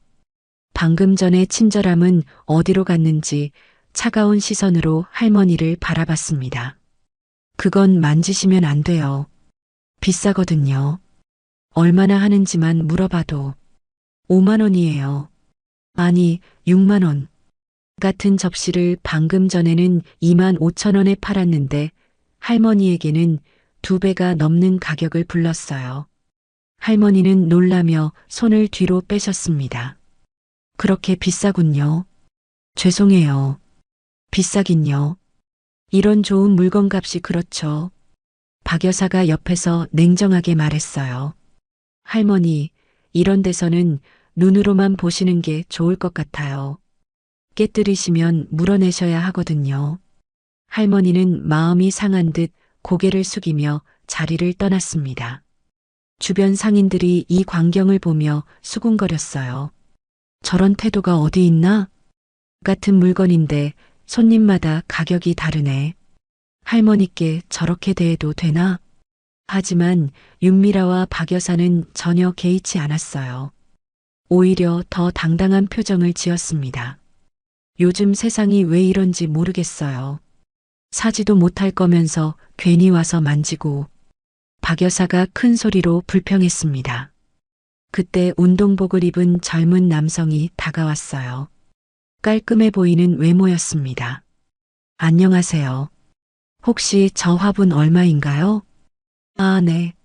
이건 정말 좋은 화분이에요. 윤미라는 다시 환한 미소를 지었습니다. 원래 4만 원인데 3만 원에 드릴게요. 흙도 좋은 걸로 넣어 드릴게요. 감사합니다. 그럼 하나 주세요. 젊은 남성이 돈을 건네자 윤미라는 정성스럽게 포장했어요. 그런데 그 남성이 떠나기도 전에 허름한 옷을 입은 아저씨가 같은 화분을 가리켰습니다. 저것도 같은 건가요? 윤미라의 표정이 또 바뀌었어요. 그건 비싸요. 7만 원이에요. 아까 그 손님한테는 3만 원이라고 하셨는데요. 아저씨가 당황하며 물었습니다. 그건 특별 할인이었어요. 원래 가격은 7만 원이라고요. 그럼 저한테도 할인 안 해주시나요? 할인은 VIP 손님들한테만 해드려요. 박 여사가 옆에서 거드름을 피웠어요. 아저씨, 이런 좋은 물건은 그에 맞는 분들이 사는 거예요. 이해하시죠? 허름한 아저씨는 기분 나쁜 표정으로 자리를 떠났습니다. 강 회장은 멀리서 이 모든 장면을 지켜보며 주먹을 꽉 쥐었어요. 가슴이 답답하고 화가 치밀어 올랐습니다. 이제 직접 나서서 마지막 확인을 할 시간이었어요. 오후 2시경 강 회장은 천천히 윤미라의 임시 가게로 걸어갔습니다. 일부러 등을 구부정하게 하고 느릿느릿 걸었어요. 가게 앞에 도착한 강 회장은 조심스럽게 작은 찻잔을 집어들었습니다. 실례합니다. 이거 얼마죠? 윤미라는 고개를 들어 강 회장을 쳐다봤어요. 허름한 코트에 흐트러진 머리, 해진 구두를 신은 초라한 노인의 모습만 보였습니다. 아, 윤미라의 눈빛이 순식간에 차갑게 변했어요. 마치 귀찮은 벌레를 보듯 인상을 찌푸렸습니다. 그거 비싸요. 3만 원이에요. 같은 찻잔을 아까 다른 손님에게는 2만 원에 팔았던 것이었습니다. 조금 깎아주실 수 없을까요? 손자 결혼 선물로 하나 사고 싶어서. 강 회장이 조심스럽게 부탁했어요. 깎아줄 게 뭐 있어요? 할아버지, 이런 좋은 물건은 원래 비싸다고요. 윤미라의 목소리에는 짜증이 묻어 있었어요. 박 여사가 옆에서 더 노골적으로 불쾌감을 드러냈습니다. 요즘 이런 할아버지들이 너무 많아서 장사가 안 돼요. 돈도 없으면서 괜히 와서 시간만 잡아먹고. 그럼 이건 어떤가요? 강 회장이 더 작은 접시를 가리켰습니다. 그것도 비싸요. 2만 원이에요. 윤미라는 아예 강 회장을 쳐다보지도 않고 대답했어요. 어차피 사지도 못할 거면서 왜 계속 만져요? 다른 손님들 장사에 방해되잖아요. 박 여사의 말이 점점 독해졌습니다. 저기 혹시 할인? 할인은 없어요. 돈 있는 손님들만 상대해요. 윤미라가 손으로 강 회장을 제지했습니다. 할아버지, 여기서 맴돌지 말고 다른 데 가보세요. 우리는 바빠요. 그때 박 여사가 더욱 모욕적인 말을 했어요.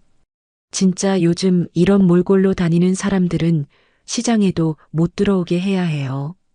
품위 있는 가게에 와서 분위기 망치고. 주변 상인들이 이 광경을 지켜보며 고개를 저었습니다. 아니, 저게 뭐야? 손님한테 저런 식으로 대해도 되나?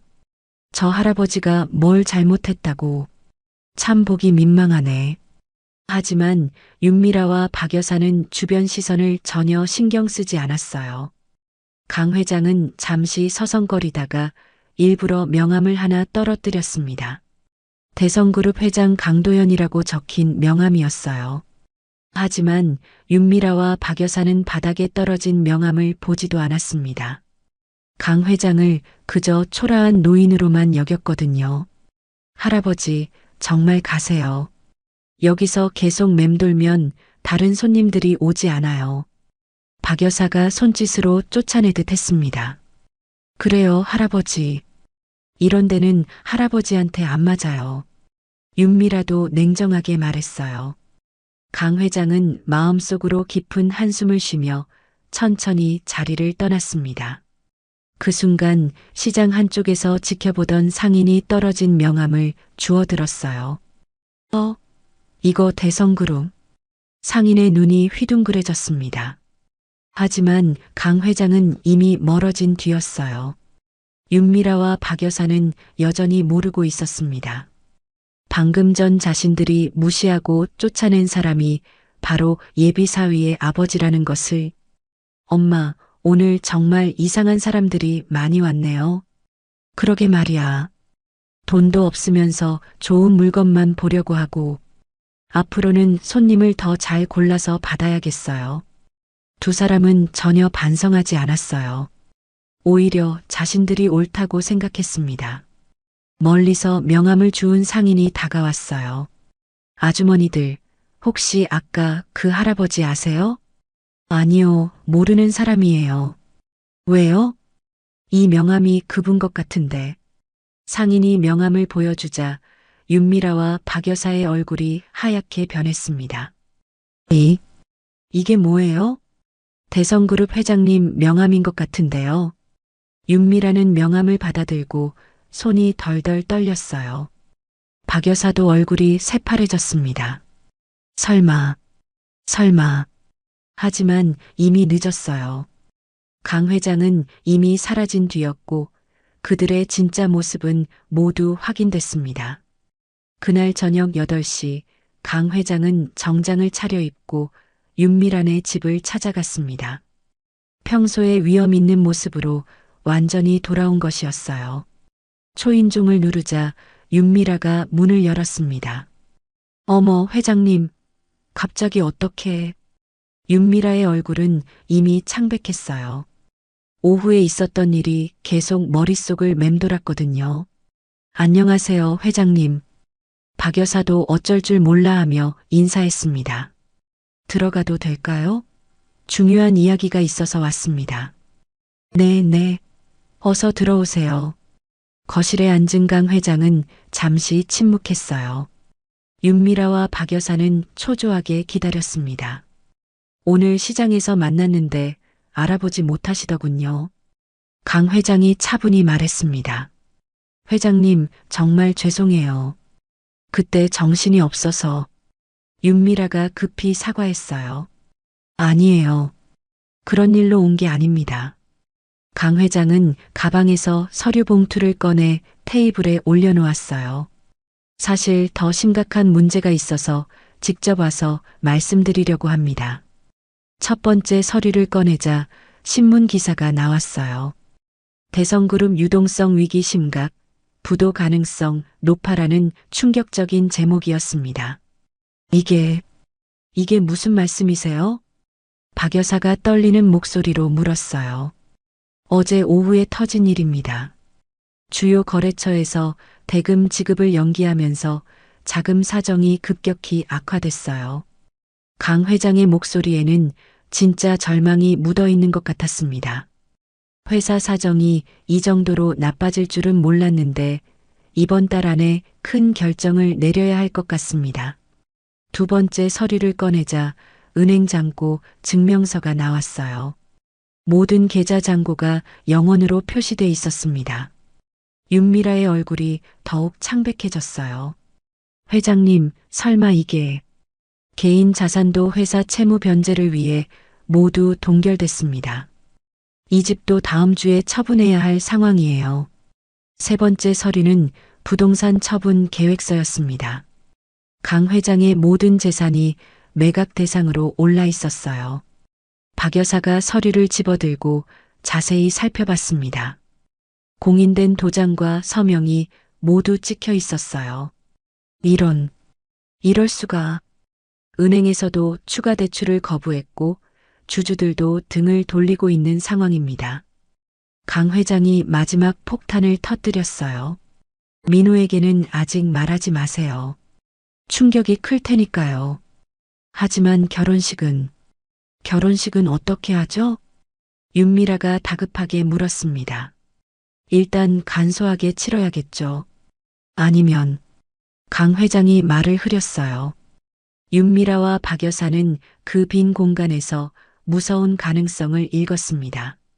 회장님, 잠깐 화장실 좀 다녀와도 될까요? 윤미라가 조심스럽게 말했어요. 그러세요. 천천히 생각해 보시기 바랍니다. 강 회장이 화장실로 향하자 모녀는 급히 부엌으로 가서 속삭였어요. 미라야, 이거 완전히 망한 거 아냐? 그러게요, 엄마. 이런 식이면 우리가 고생만 하게 돼요. 망한 집안과 혼인했다가는 우리 딸 인생도 끝이야. 박 여사의 목소리가 점점 차가워졌어요. 엄마, 사랑만으로는 살 수 없어요. 현실적으로 생각해야죠. 그럼 파혼을? 다른 방법이 있겠어요? 이런 상황에서 결혼할 수는 없잖아요. 두 사람은 빠르게 결론을 내렸습니다. 강 회장이 돌아왔을 때 그들의 표정은 이미 결정된 상태였어요. 회장님, 저희도 이 상황을 이해합니다만. 윤미라가 조심스럽게 말을 시작했어요. 혹시 결혼을 조금 연기하는 게 어떨까요? 상황이 좋아질 때까지. 박 여사도 거들었습니다. 그게 서로에게 좋을 것 같아요. 어려운 상황에서 결혼하면 부담만 될 테니까요. 강 회장은 속으로 쓴웃음을 지었어요. 예상했던 반응이었지만 직접 듣고 보니 더욱 실망스러웠습니다. 그렇게 생각하시는군요. 죄송해요, 회장님. 하지만 현실적으로. 알겠습니다. 민호와도 상의해 보겠습니다. 강 회장은 서류를 정리하며 일어났어요. 이제 마지막 단계만 남았습니다. 다음 날부터 윤미라의 태도가 확연히 달라졌습니다. 민호와의 데이트에서도 예전 같은 애정을 찾아볼 수 없었어요. 미라야, 요즘 표정이 안 좋아 보이는데 무슨 일 있어? 결혼 준비 때문에 스트레스 받나? 민호가 걱정스럽게 물었습니다. 강남의 고급 레스토랑에 앉아 있었지만 윤미라는 음식에 손도 대지 않았어요. 아니에요, 그냥 생각이 많아서요. 윤미라는 애매하게 웃으며 대답했습니다. 하지만 마음속으로는 다른 생각을 하고 있었어요. 어제 본 시아버지의 초라한 모습이 계속 떠올랐거든요. 그리고 그 충격적인 서류들도요. 참, 아버지께서 요즘 회사 일로 많이 힘들어 하시는 것 같아. 좀 걱정돼. 민호의 말에 윤미라는 가슴이 철렁했어요. 역시 아버지 말이 맞았나 보다 싶었습니다. 그런가요? 응, 표정이 많이 어두우셨어. 뭔가 큰 걱정거리가 있으신 것 같던데. 윤미라는 더 이상 대화를 이어갈 수 없었어요. 빨리 집에 가고 싶었습니다. 한편 박 여사는 집에서 친척들에게 전화를 돌리고 있었어요. 언니, 미라 결혼식 일정 좀 늦춰야겠어. 왜? 무슨 일인데? 준비 다 끝났다고 하지 않았어? 사돈댁 사정이 좀. 자세한 건 나중에 말할게. 일단 연기하는 게 좋을 것 같아. 박 여사는 이미 마음속으로 혼사를 포기하고 있었습니다. 언니, 솔직히 말하면 요즘 대기업들도 믿을 게 못 되더라고. 하루아침에 망하는 경우가 얼마나 많은데. 그래도 대성그룹이잖아. 그렇게 쉽게 망하겠어? 몰라, 언니. 망한 집안과 혼인했다가는 우리 딸 인생도 망하잖아. 박 여사는 이제 아예 노골적으로 본심을 드러냈어요. 며칠 후 박 여사는 시장에 나가 주변 상인들에게도 넌지시 상황을 흘렸습니다. 요즘 대기업 사장들도 믿을 게 못 되더라고요. 겉으로는 멀쩡해 보여도 속으로는 빚더미인 경우가 많다고 하던데. 무슨 말씀이세요? 그냥 하는 말이에요. 요즘 세상이 그렇다는 거지. 그래도 강 회장님은 좋은 분 같던데요. 어려운 사람들도 잘 도와주시고. 시장 상인이 말했지만 박 여사는 코웃음을 쳤어요. 좋은 사람이 뭐가 중요해요? 돈이 있어야 좋은 사람 소리를 듣는 거지. 돈 없으면 아무것도 아니에요. 그래도 인품이 더 중요하지 않나요? 인품으로 밥 먹고 살 수 있나요? 현실을 모르시는군요. 박 여사의 말을 들은 상인들은 고개를 저었습니다. 저 양반이 원래 저런 사람이었나? 돈만 보는 사람이었구나. 한편 민호는 아버지를 찾아가 고민을 털어놨어요. 아버지, 미라가 요즘 너무 이상해요. 만날 때마다 뭔가 피하는 것 같고 대화도 잘 안 되고. 그런가? 결혼 전이니까 긴장하는 모양이다. 강 회장은 여전히 침묵을 지켰습니다. 아들이 직접 진실을 깨닫기를 기다리고 있었어요. 혹시 회사 상황 때문에 미라가 부담스러워하는 건 아닐까요? 그럴 수도 있겠다. 하지만 민호야, 진짜 사랑한다면 어려울 때 더 의지가 되어줘야 하는 거 아닌가? 맞는 말씀이에요. 하지만 미라는 그런 사람이 아니에요. 분명 다른 이유가 있을 거예요. 민호는 아직도 윤미라를 믿고 싶어 했어요. 그날 밤 윤미라는 어머니와 마지막 상의를 했습니다. 엄마, 정말 이대로 파혼하는 게 맞을까요? 민호 오빠는 정말 좋은 사람인데. 미라야, 좋은 사람이라고 다 결혼할 수 있는 건 아니야. 현실을 봐야지. 하지만 사랑하는데. 사랑만으로 살 수 있나? 돈 없으면 사랑도 금방 식어. 가난한 집안으로 시집가서 고생하는 딸 보면서 엄마가 얼마나 마음 아프겠어. 박 여사의 말이 점점 강해졌어요. 차라리 처음부터 깔끔하게 정리하자. 쓸모없는 늙은이하고 엮여서 뭘 하겠어. 엄마, 그런 말씀은. 왜? 사실이잖아. 이제 우리 인생에서 빼야지, 그런 사람들. 모녀의 대화는 점점 노골적으로 변해갔습니다. 민호 오빠한테는 뭐라고 말하죠? 솔직하게 말해. 경제적 기반 없이는 결혼할 수 없다고. 상처받을 텐데. 상처는 잠깐이야. 평생 가난하게 사는 것보다 낫지. 하지만 그들이 모르는 것이 있었어요. 이 모든 대화가 은밀히 녹음되고 있다는 사실을.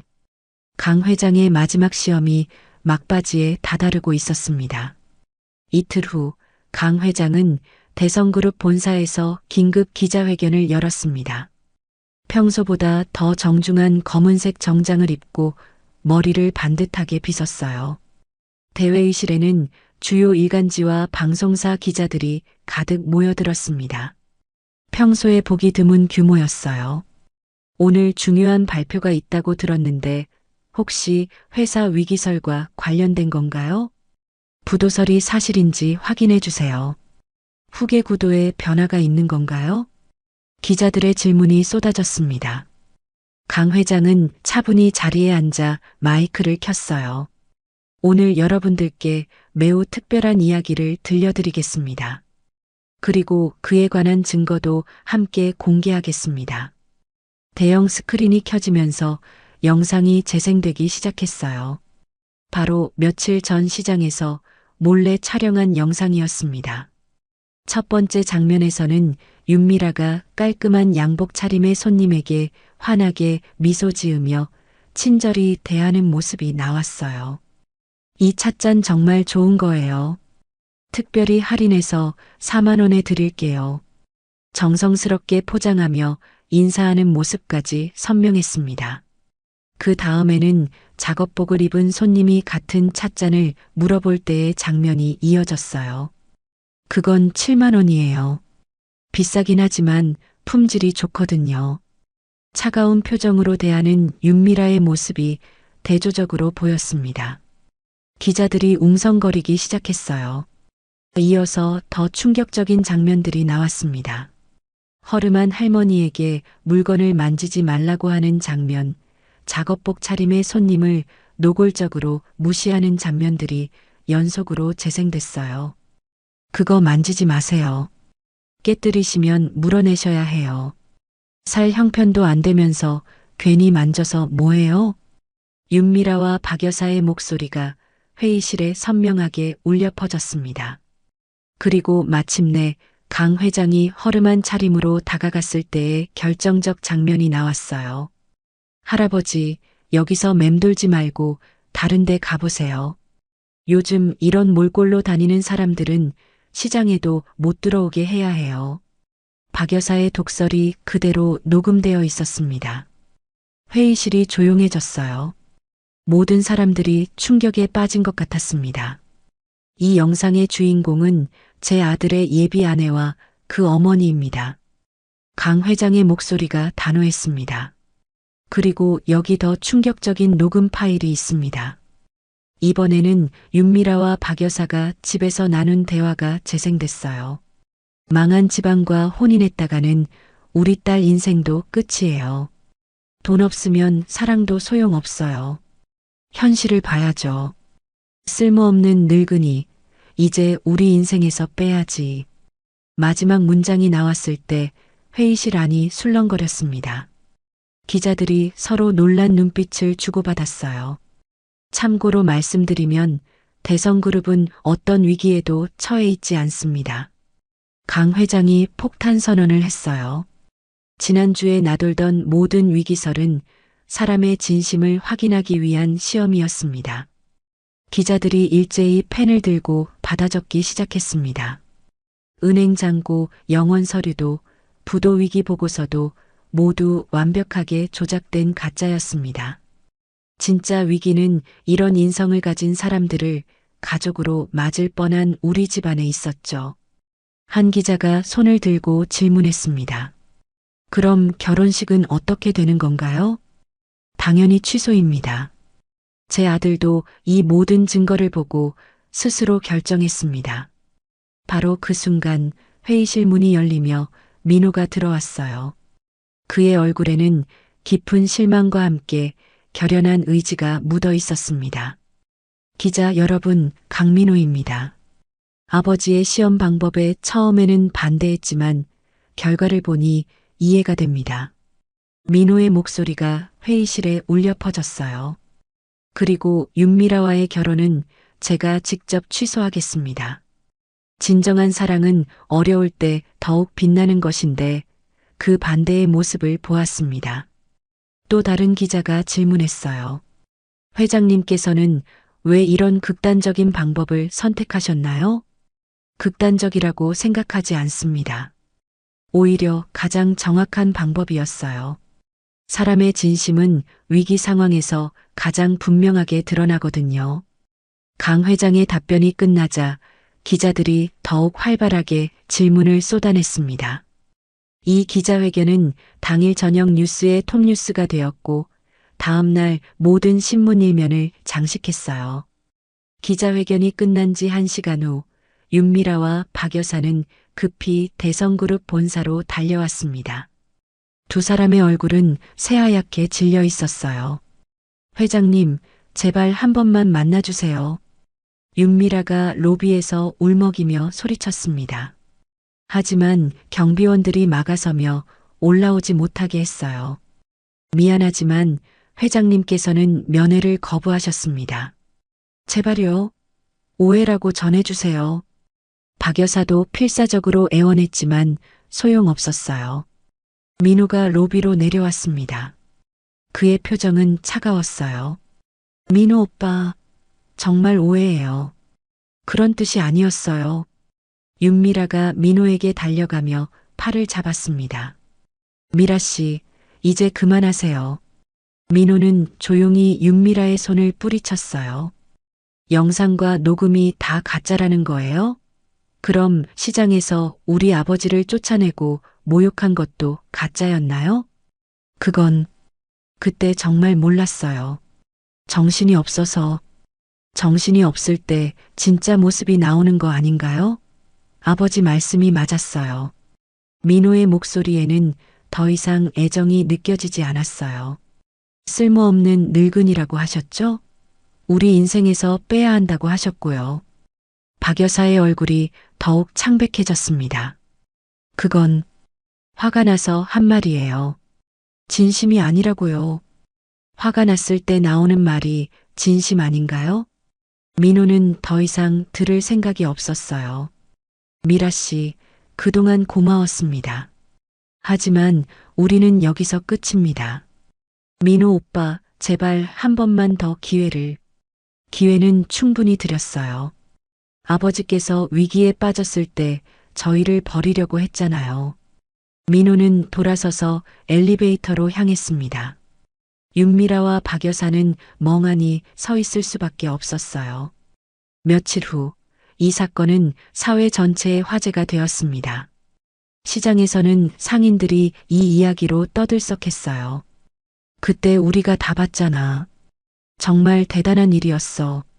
돈만 보고 사람을 판단하면 안 되는데 말이야. 강 회장님은 정말 지혜로운 분이야.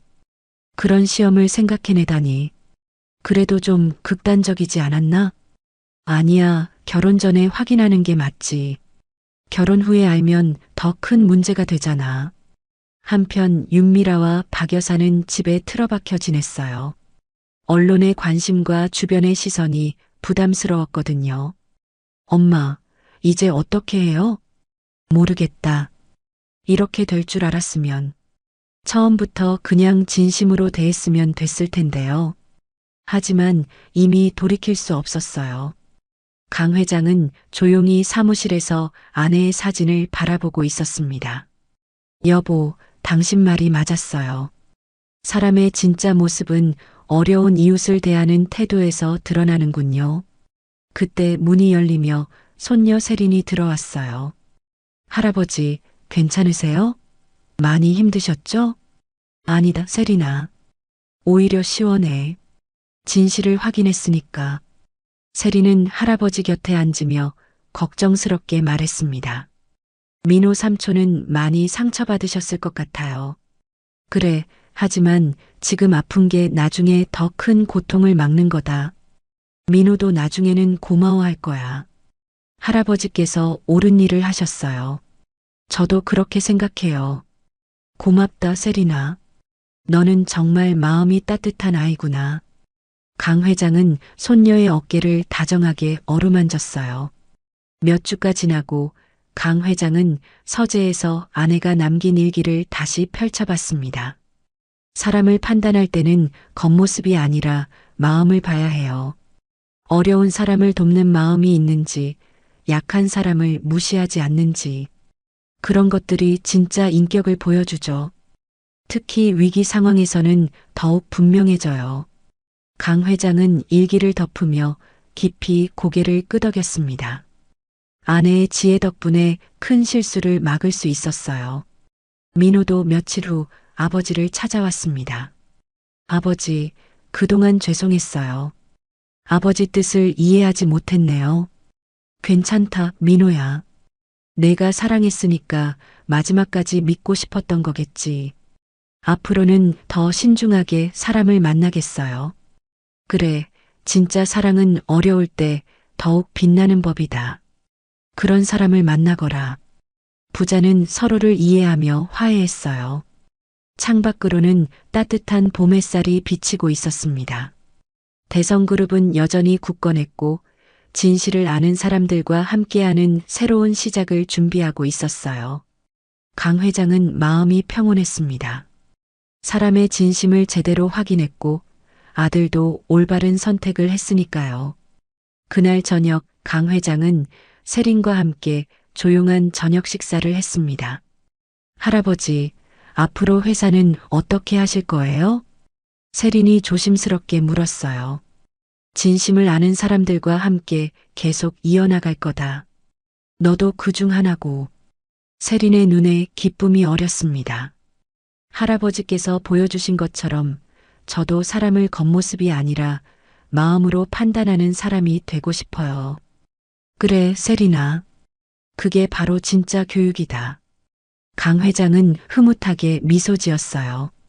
며칠 후 시장에서 강 회장을 알아본 상인들이 반갑게 인사했습니다. 회장님, 그때 정말 대단하셨어요. 저희도 다 봤거든요.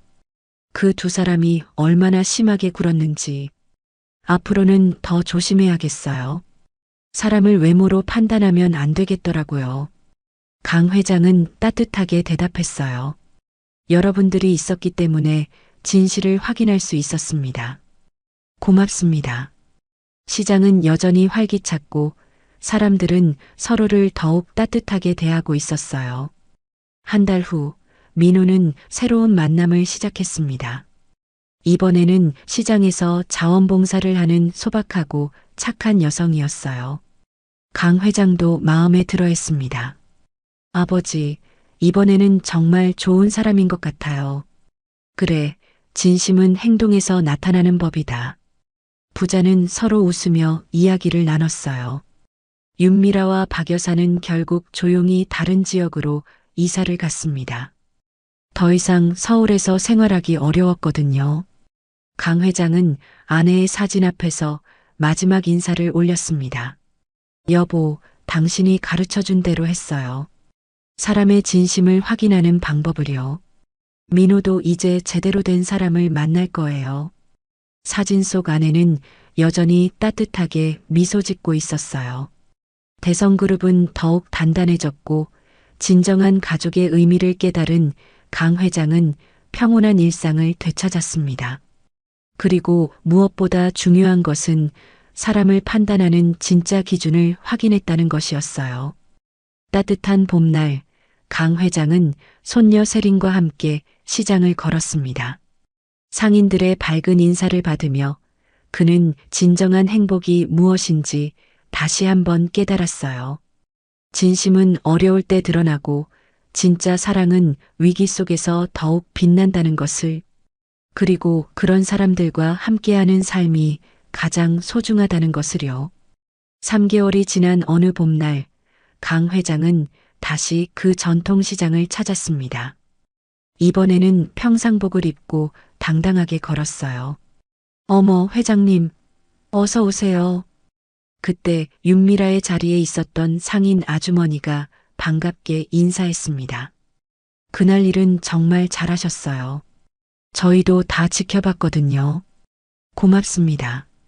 덕분에 좋은 결과가 있었어요. 강 회장은 진심으로 감사 인사를 했어요. 시장 곳곳에서 상인들이 모여들었습니다.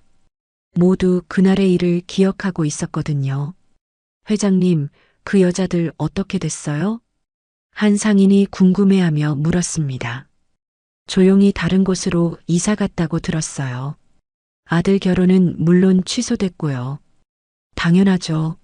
그런 사람들이랑 가족이 될 수는 없잖아요. 상인들이 고개를 끄덕였어요. 회장님, 그런데 아드님은 괜찮으세요? 처음에는 상처받았지만 지금은 오히려 고마워해요. 진실을 미리 알게 돼서 다행이라고 하더군요. 강 회장의 얼굴에 흐뭇한 미소가 떠올랐습니다. 그때 한 할머니가 조심스럽게 다가왔어요. 회장님, 그날 제가 그 아가씨한테 쫓겨난 할머니예요. 강 회장은 즉시 할머니를 알아봤습니다. 아, 그때 그 일로 정말 죄송했어요. 아니에요, 회장님. 덕분에 좋은 구경했어요. 세상에 그런 일도 있구나 싶더라고요. 할머니는 웃으며 말했어요. 그런데 말이에요. 그때 그 아가씨가 저한테 한 말 때문에 며칠 동안 잠을 못 잤어요. 정말 미안합니다. 아니에요. 오히려 고맙죠. 그 일 때문에 우리 손자가 더 착해졌거든요. 할머니의 뜻밖의 말에 강 회장이 놀랐어요. 손자가요? 네, 그 일 이야기를 들은 손자가 앞으로는 할머니한테 더 잘할 거라고 약속했어요. 그리고 다른 할머니, 할아버지들한테도 친절하게 대하겠다고 하더라고요. 강 회장은 가슴이 뭉클했습니다. 그의 시험이 예상치 못한 좋은 결과를 낳은 것이었어요. 그렇다면 정말 다행이네요. 그날 회장님께서 보여주신 일이 우리 동네에 큰 교훈이 됐어요. 이제는 모든 사람을 똑같이 대해야 한다는 걸 다들 알게 됐거든요. 시장 상인들도 하나둘 거들었어요. 맞아요, 회장님. 요즘은 손님들 차별하는 상인이 없어졌어요. 그날 일이 워낙 충격적이었거든요. 우리도 반성하게 됐죠. 이제는 어떤 손님이 와도 똑같이 친절하게 대해요. 강 회장은 마음이 따뜻해졌어요. 자신의 행동이 이렇게 큰 변화를 가져올 줄은 몰랐거든요. 그때 민호가 한 여성과 함께 시장으로 들어왔습니다. 아버지, 민호가 반갑게 인사했어요. 옆에 있던 여성도 정중하게 고개를 숙였습니다. 안녕하세요, 회장님. 김수진이라고 합니다. 30대 중반의 수진은 소박하지만 따뜻한 인상의 여성이었어요. 수진 씨가 여기서 자원봉사를 하고 있어요. 민호가 자랑스럽게 소개했습니다. 자원봉사요? 네, 어려운 할머니, 할아버지들 도시락 배달하는 일을 해요. 수진이 수줍게 대답했어요. 그리고 주말마다 무료 급식 봉사도 하고 있어요. 민호가 덧붙였습니다. 강 회장은 수진을 자세히 살펴봤어요. 비싼 옷이나 액세서리는 없었지만 눈빛이 맑고 따뜻했습니다. 좋은 일을 하고 계시는군요. 별거 아니에요. 그냥 제가 할 수 있는 일을 하는 거예요. 수진의 겸손한 대답에 강 회장은 마음에 들었어요. 그때 한 할아버지가 수진을 알아보며 다가왔습니다. 어머, 수진 씨, 여기서 뭐해요? 아, 할아버지, 안녕하세요. 수진이 밝게 인사했어요. 이분이 누구세요? 할아버지가 강 회장을 가리키며 물었습니다. 민호 씨 아버님이세요. 아, 그 유명한 강 회장님이시구나. 반갑습니다. 할아버지가 정중하게 인사했어요. 수진 씨는 정말 천사 같은 분이에요. 우리 같은 늙은이들 챙기느라 얼마나 고생하는지 몰라요. 그런가요?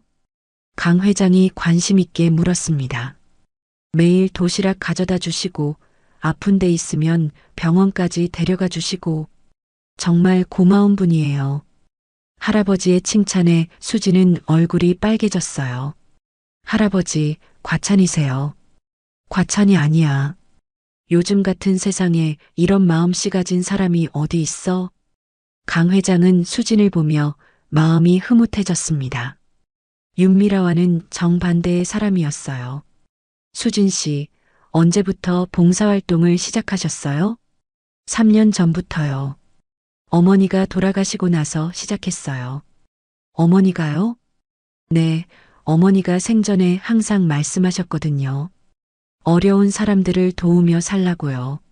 수진의 눈에 잠시 슬픔이 스쳤어요. 어머니가 그런 분이셨구나. 네, 평생 남을 위해 살다 가신 분이에요. 저도 그렇게 살고 싶어요. 강 회장은 수진의 진심을 느낄 수 있었어요. 가식이나 계산이 전혀 없는 순수한 마음이었습니다. 민호가 아버지를 바라보며 말했어요. 아버지, 수진 씨는 제가 대성그룹 후계자라는 걸 모르고 만났어요. 정말요?